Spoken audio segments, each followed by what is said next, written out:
Please come. You are Shanti Ghosh. Sharanti Ghosh. Okay. বসো please.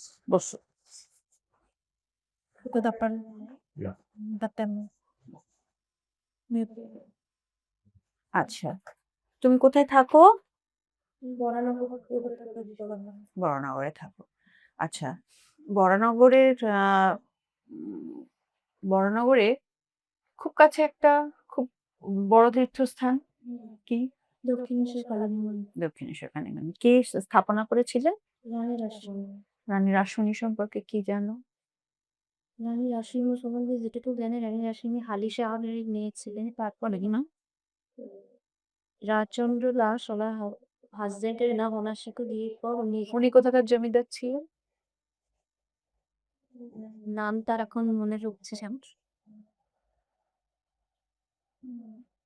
খুব সম্ভবত বাবু ভাঁড়ে। আচ্ছা, এইবার তুমি তোমার তারপরে বলো রাসমণি সম্পর্কে। তারপরে রাসমণি মুখ্য সেই রাজমাতা হিসেবে গিয়ে পরিচিত হবে, সেই মতন তার প্রজাদের কোথাকার প্রজা সেটা তো বলতে পারলে না। আচ্ছা, দক্ষিণেশ্বর কালীবাড়ি কিভাবে হলো? দক্ষিণেশ্বর কারাগার যখন রামকৃষ্ণের সময় মানে সম্পর্ক হয়েছে রামকৃষ্ণ। দক্ষিণেশ্বর কালীবাড়ির তো উনি প্রতিষ্ঠা কিভাবে করলেন রানী রাসমণি? গঙ্গার ধারে ওনার বাড়ি। ওকে, এটা পড়ে নিও, হ্যাঁ? এটা কিন্তু তুমি ঠিক বলছো না। আচ্ছা, বরানগরেও একটা রামকৃষ্ণের সঙ্গে বিবেকানন্দের সঙ্গে সংযুক্ত একটা হিস্ট্রি আছে। কি আছে? রামকৃষ্ণ মিশনের প্রথম মঠ পরে আলমবাজার পঞ্চায়েত সেটা প্রতিষ্ঠা করেছিল। আচ্ছা, ঠিক আছে। তুমি এগ্রিকালচারে বিএসসি করেছো। আচ্ছা, গ্রিন রেভলিউশনের জনক কে? গ্রিন রিভলিউশনের জনক সারা বিশ্বের মধ্যে আমরা নর্মালি বল্লভকে বলি, কিন্তু ভারতের মধ্যে আমরা ডক্টর এস বর্মকরকে রিভলিউশনের জনক হিসাবে গণ্য করি। আচ্ছা, গ্রিন রেভলিউশন বলতে তুমি কি বোঝো? 1960-এর দশকে ভারতবর্ষে তখন খরা চলছিল, তো সেই সময় আমাদের প্রধানমন্ত্রী ছিলেন লাল বাহাদুর শাস্ত্রী, তার সহায়তায় এবং ডক্টর ভুটি ব্রিডার ছিলেন। তিনি মেনলি ফুড ক্রপ ভারত যাতে নিজের ফুড প্রোডাকশনে সেলফ সাফিসিয়েন্ট হয়, তার জন্য তিনি হাই ইল্ডিং যে ভ্যারাইটি মেক্সিকো থেকে আনা হয়েছিল, সেটা ভারতবর্ষে মেনলি লাগানো হয়েছিল। তো মেনলি সেটা লাগানো হয়েছিল হরিয়ানা পাঞ্জাব রিজিয়নে, সেখানে প্রচন্ড পরিমাণে গম প্রোডাকশন হয়েছিল। আচ্ছা, রিসেন্টলি এটা খবরের কাগজ পড়ো তো? আচ্ছা, রিসেন্টলি এগ্রিকালচারে একটা বিশাল নিউজ হয়েছে যে এই আমাদের এগ্রিকালচারের সায়েন্টিস্টরা তারা রাজস্থানের মরুভূমির স্যান্ডকে সয়েলে পরিণত করেছেন, করে সেখানে হুইট প্রোডাকশন করছে। করেছো কি? দেখা আচ্ছা, এটা দেখে নিও, স্যান্ডকে কি করে ওরা সয়েলে কনভার্ট করলো, সেটা একটা বড় নিউজ। এই গত পরশুদিন বেরিয়েছে, ঠিক আছে? আচ্ছা, এইবার তুমি একটা জিনিস বলো যে ওয়েস্ট বেঙ্গলের মেইন প্রোডাক্ট কি, এগ্রিকালচারাল প্রোডাক্ট? ওয়েস্ট বেঙ্গল ধান উৎপাদনে তোমার বর্ধমান, বাঁকুড়া ও মেদিনীপুর। ধান উৎপাদনের ওয়েস্ট বেঙ্গলের পজিশন কি, র্যাঙ্ক কত? ওয়েস্ট বেঙ্গল এখন 1 নম্বর না 1 নম্বরে আছে। আচ্ছা, এই যে ধানে 1 নম্বরে রয়েছে, সেইখানে সয়েলের উপর কি কোনো ইয়ে হচ্ছে? কবার ধান উৎপন্ন হয় পশ্চিমবঙ্গে? ওয়েস্ট বেঙ্গলে মেইনলি খারিফ ধান আর বোরো ধানটাই উৎপন্ন হয়, কিন্তু অনেক জায়গায় 3টে সিজনে ধান লাগায়। তাতে কি সয়েলের কোনো ক্ষতি হচ্ছে? একই ধান যদি মানে 3টে সিজনে যদি আমরা ধান লাগাই, মানে মনোকালচার করি, তো তখন এই মাটিটাতে রোগ প্রতিরোধ মানে একই পোকা বা অ্যাটাক বারবার হতে থাকে। ধানের ইয়েলো স্টেম বোরার বলে একটা পোকা রয়েছে, সে অ্যাটাক বারবার হতে থাকে। তাই জন্য ক্রপ রোটেশন পদ্ধতিতে অবলম্বন করলে মাটির হেলথটা, সয়েল হেলথটা ইমপ্রুভ হয়। আচ্ছা, মাটির হেলথ নিয়ে কি কোনো অ্যাপ আছে পশ্চিমবঙ্গে? মাটির কথা বলে ওয়েস্ট বেঙ্গল গভর্নমেন্টের একটা এগ্রিকালচার ডিপার্টমেন্টের অ্যাপ রয়েছে, যেটা দিয়ে ফার্মারদের হেল্প করা হয়। তবে মানে মাটি একদম ডাইরেক্ট মাটি So, related. have you heard of something called residual toxicity? Yes, sir. Explain residual toxicity. Residual toxicity with the view of increasing the production, farmer continuously applied fertilizer to the soil so that Only fertilizer. fertilizer, pesticide, chemical fertilizer, inorganic pesticide, fertilizer they can apply in the soil so that the residual, their excessive amount came into the directly added into the soil and amount is increasing and due to Why is it called residual toxicity?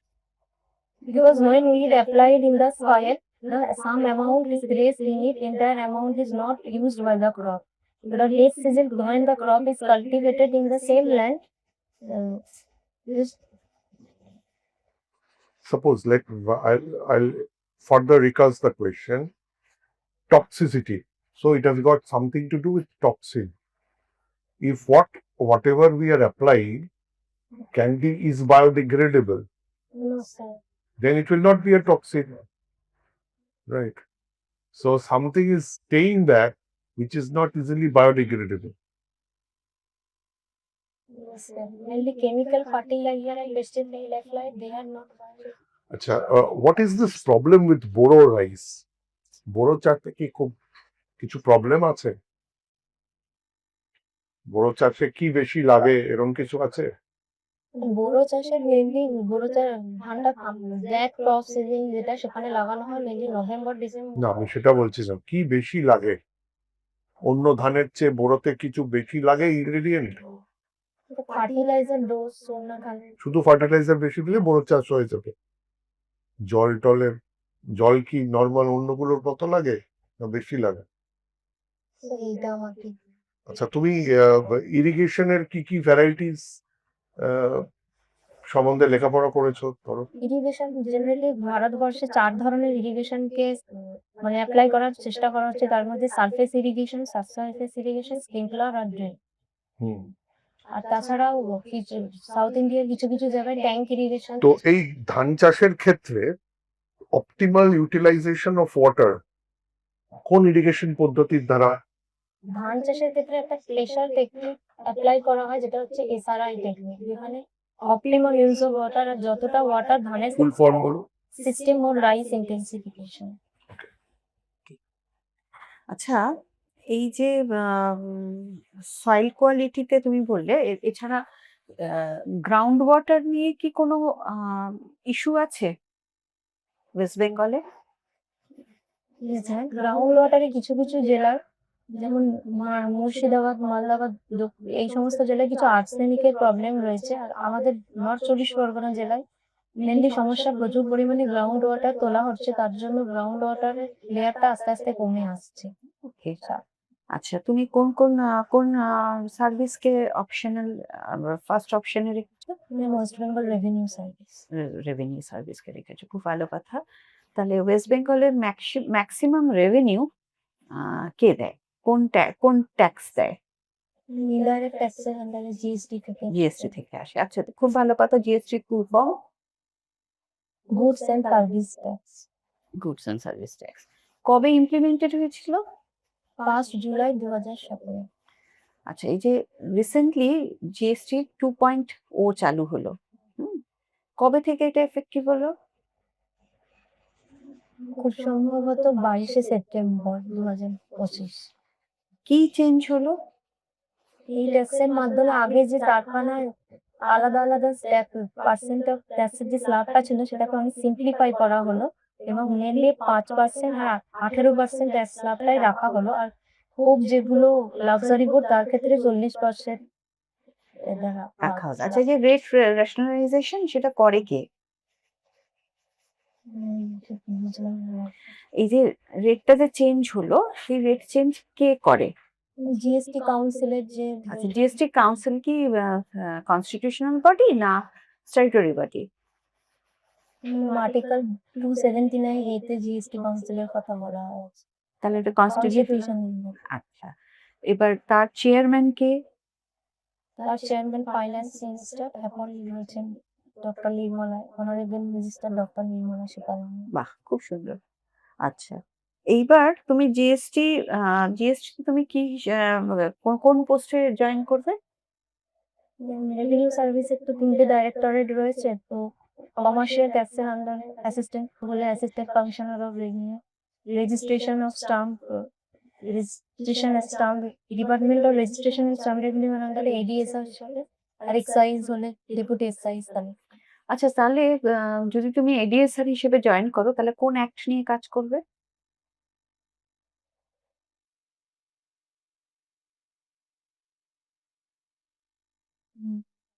আচ্ছা, আমি দেখছি তোমার হবির মধ্যে রয়েছে watching cricket match. এই মুহূর্তে men's cricket team এবং women's cricket team দুজনেই খেলছে অ্যাক্টিভলি। মেন্স ক্রিকেট টিম এই মুহূর্তে কাদের সাথে খেলছে, কি রেজাল্ট? ওয়েস্ট ইন্ডিজের সাথে এখন টেস্ট ম্যাচ চলছে, ভারত 2-0-তে জিতে গেছে। কে আমাদের ক্যাপ্টেন, কে সেখানে? সুমন হ্যাঁ, শুভমান কিছু একটা রেকর্ড করেছে এই এই অবসরে। কি কি ওয়ার্ল্ড রেকর্ড বা কার রেকর্ড ভেঙেছে এটসেট্রা? ক্যাপ্টেন হিসেবে এক ক্যালেন্ডার বর্ষে কি কি করেছে যেন অনেক কটা। খুব সম্ভবত বিরাট কোহলির রেকর্ড ভেঙেছে। ক্যাপ্টেন হিসেবে কি কি করেছেন, এক ক্যালেন্ডার ইয়ারে কতগুলো সেঞ্চুরি করেছেন? আর উইমেন্স ক্রিকেট টিম কি খেলছে? উইমেন টেন্ডেন্সি এখন বিশ্বকাপ চলছে, ওয়ার্ল্ড ক্রিকেট ওয়ার্ল্ড কাপ চলছে। কি বিশ্বকাপ? কি বিশ্বকাপ? টেস্ট ক্রিকেট বিশ্বকাপ, T20 ওয়ানডে বিশ্বকাপ। ওয়ানডে বিশ্বকাপ চলছে। সেখানেও একটা আমাদের একজন ইন্ডিয়ান প্লেয়ার স্মৃতি মান্দানা একটা ওয়ার্ল্ড রেকর্ড করেছে।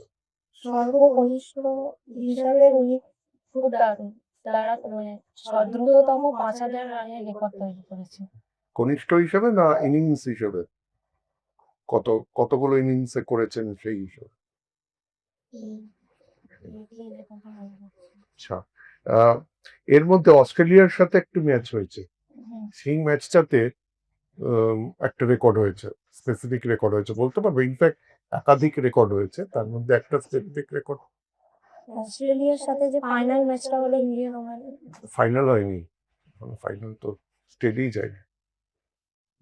দুটো ইনিংসেই 300-র ওপর রান হয়েছে, ইন্ডিয়া 330 করেও হেরে গেছে। ওদের টিমের ক্যাপ্টেন কে? অস্ট্রেলিয়ার টিমের অ্যালিসা হেলি। ঠিক। আচ্ছা, তুমি কি ইন্ডিয়ার স্পেস প্রোগ্রাম সম্পর্কে জানা আছে? আচ্ছা, গগনয়ান মিশন ডিসেম্বরে হবে। তাহলে গগনয়ান মিশনে ডিসেম্বর মাসে কি টার্গেট ইন্ডিয়া? গগনয়ান মিশনে মেনলি 4 জন নভোচারীকে পাঠানো হবে, সাথে একজন এআই র্যাম মিত্র নামের এআই যুবক যাবে সাথে। এই ডিসেম্বরে কি 4 জন যাবে? এটা ঠিক জানাই না। আর তোমার ঠিক এইরকম সমুদ্রায়ন মিশন একটা আছে। সমুদ্রায়ন মিশনটা কি জানা আছে?